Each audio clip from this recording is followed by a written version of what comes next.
Hello everyone, welcome to my channel. আজকে কথা বলবো রেদওয়ান রনি পরিচালিত দম নিয়ে। এতে অভিনয় করেছেন Arfan Nisho, Puja Cherry, Chanchal Chowdhury and many more. বেশি গপসপ করে লাভ নাই, সিনেমা ভালোই হয়েছে, মানে যা দেখাইতে চেয়েছে তা ভালোই হয়েছে। এটা একটা সার্ভাইভাল মুভি। বাংলাদেশের একজন এনজিও কর্মচারী, তাকে আফগানিস্তানে পাঠানো হয় আর কি। সেখানে সে অপহরণ হয়ে যায়, তারপরে সেখান থেকে সে কীভাবে কী হয়, বেঁচে আসতে পারে কি পারে না, এই নিয়ে গল্পটা অ্যাকর্ডিং টু দ্য সিনেমা। যাই হোক, সিনেমার ওভারঅল লুক অ্যান্ড ফিল বেশ ভালো হয়েছে। সম্ভবত আফগানিস্তানে শুটিং না করলেও কাজাকিস্তান বা এই টাইপের কোথাও শুটিং করা হচ্ছে।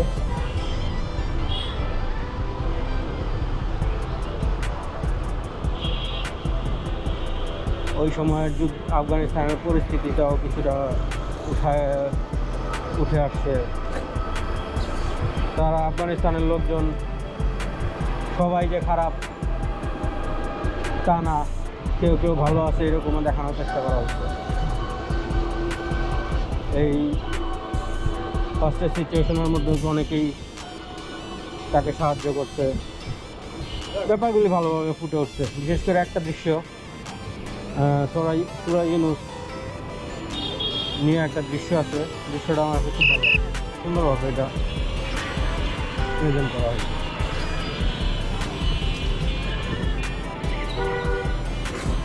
যাই হোক, ওভারঅল সব কিছুই ভালো ছিল। নিশো তো ডেফিনেটলি ভালো অভিনয় করে। চঞ্চল চৌধুরীর চরিত্রটাকে খুব সুন্দরভাবে বাবা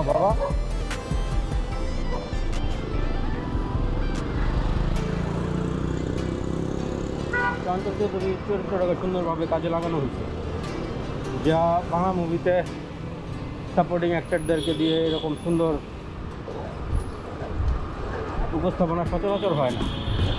সাপোর্টিং অ্যাক্টরদেরকে রাখা হয় কমেডির জন্য, আর নিলে মরে যাওয়ার জন্য।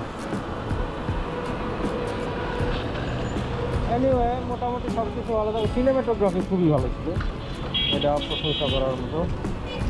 সাউন্ড আমার কাছে মনে হচ্ছে একটু বেশি ইউজ করে ফেলছে মাঝে মাঝে, মানে সব পরিস্থিতিকে সাউন্ড দিয়ে আমাকে প্রেজেন্ট করতে হবে বা ব্যাকগ্রাউন্ড মিউজিক দিয়ে যে উপস্থাপন করতে হবে তা না।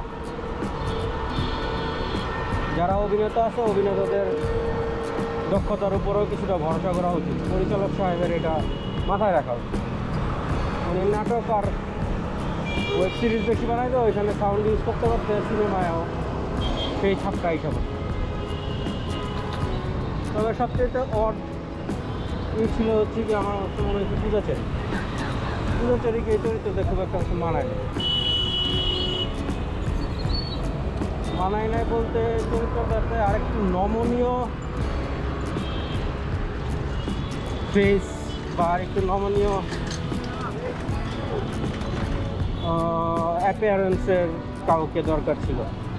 এত শার্প ফেস এই চরিত্রের জন্য মানায়। ওভারঅল পুরো যেটা অভিনয় ভালো করছে আপনার সেই, কিন্তু ভিজুয়ালি তাকে ওইখানে সেট করতে পারতেছিল। Maybe this is only, but এই হচ্ছে কি আমার দম নিয়ে অপিনিয়ন। আপনারা নিশ্চয়ই দেখছেন, যারা দেখছেন তাদের কেমন লাগছে কমেন্টে জানান, আর যারা দেখেন নাই দেখতে পারেন।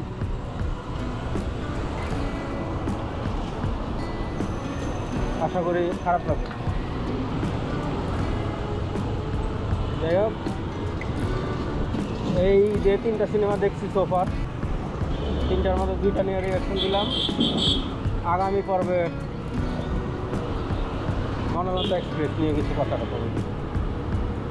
যদি ভালো লাগে লাইক দেন, সাবস্ক্রাইব করেন। দেখা হবে পরবর্তী ভিডিওতে। আল্লাহ হাফেজ।